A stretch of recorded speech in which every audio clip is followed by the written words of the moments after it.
Welcome back, everyone, and thank you so much for being here. Thank you for joining. If you're new, welcome to the program, and I hope that you consider subscribing and enabling notifications by hitting the bell button. So today we're discussing one of the most ambitious and controversial economic initiatives introduced by the Trump administration, Trump Accounts. Treasury Secretary Scott Bessent has described the program as, quote, perhaps the most groundbreaking policy innovation of modern times. He has also summed up its philosophy in 4 words, quote, every American a shareholder, and needless to say, those are very bold claims. So what exactly are Trump accounts? How do they work? Why does the administration believe that they could transform wealth creation in America? And why have critics questioned whether they could eventually reshape the country's retirement system? So let's take a closer look. At its core, Trump accounts are designed to give every eligible child in the United States a financial head start.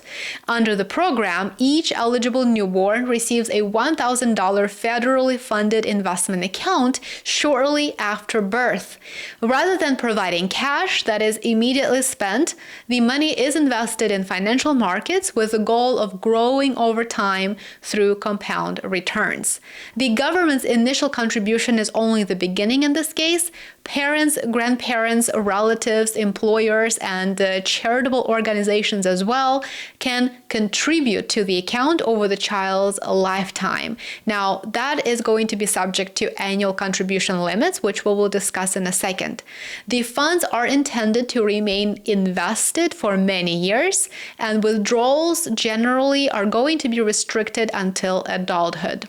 The administration believes that beginning the investment process at birth gives every child something that many Americans never have, which is the opportunity to benefit from decades of compound growth.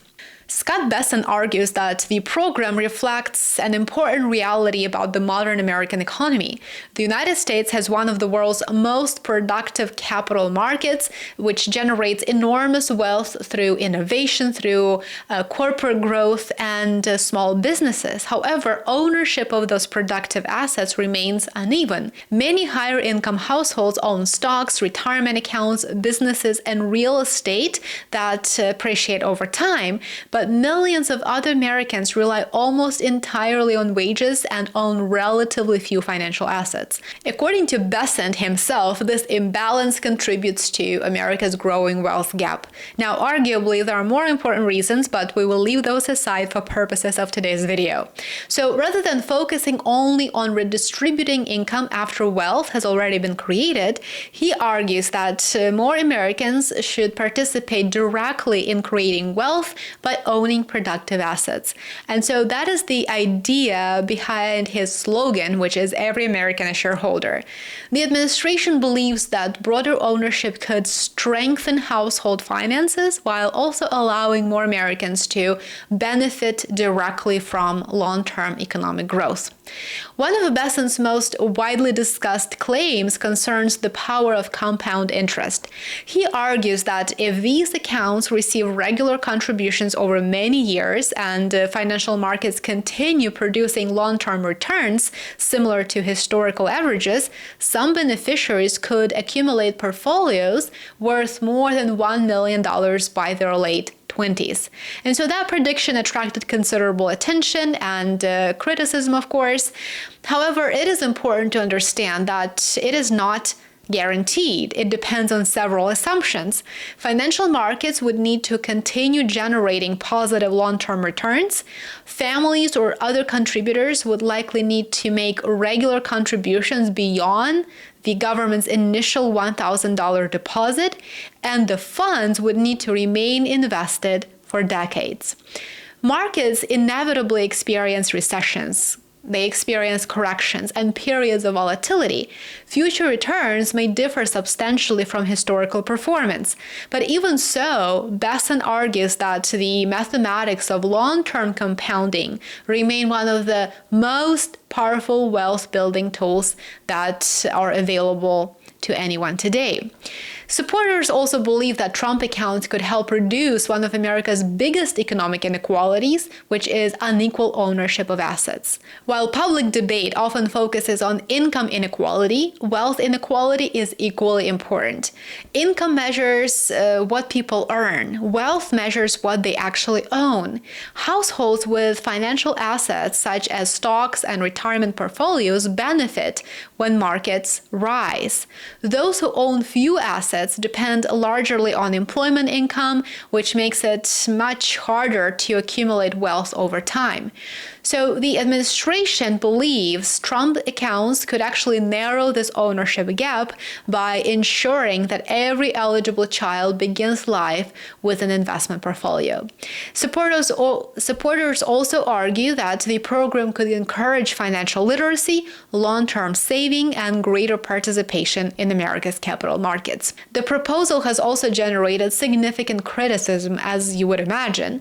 The biggest controversy emerged after Scott Bessent described the accounts as a backdoor for privatizing Social Security. So that remark immediately sparked criticism. Opponents argued that encouraging greater reliance on private investment accounts could eventually weaken support for the traditional Social Security system. Some would also argue that the program represents the first step toward shifting retirement security away from guaranteed public benefit and toward financial markets. Now, following the backlash, Bessent clarified his remarks. He emphasized that Trump accounts are intended to supplement, not replace, Social Security.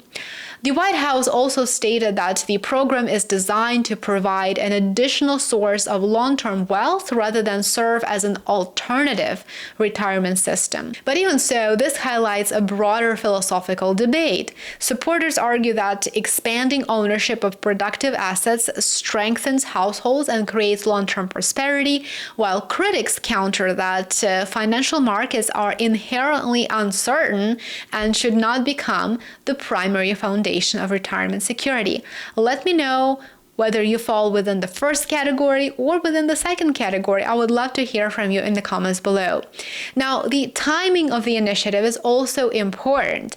Trump accounts are being introduced during a period of high federal debt, persistent budget deficits, and growing concerns about the financial future of younger Americans.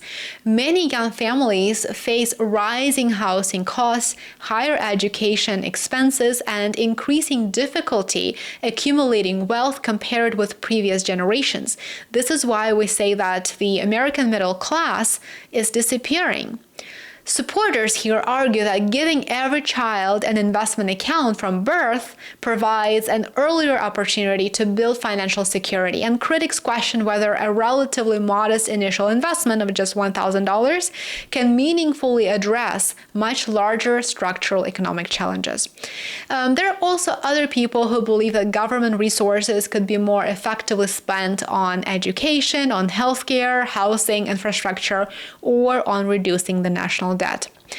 Ultimately, Trump accounts raise a much larger question about economic policy, I would say. What is the best way to expand economic opportunity? Should governments focus primarily on redistributing income after wealth has been created, or should they focus on expanding ownership so that more citizens directly benefit from economic growth?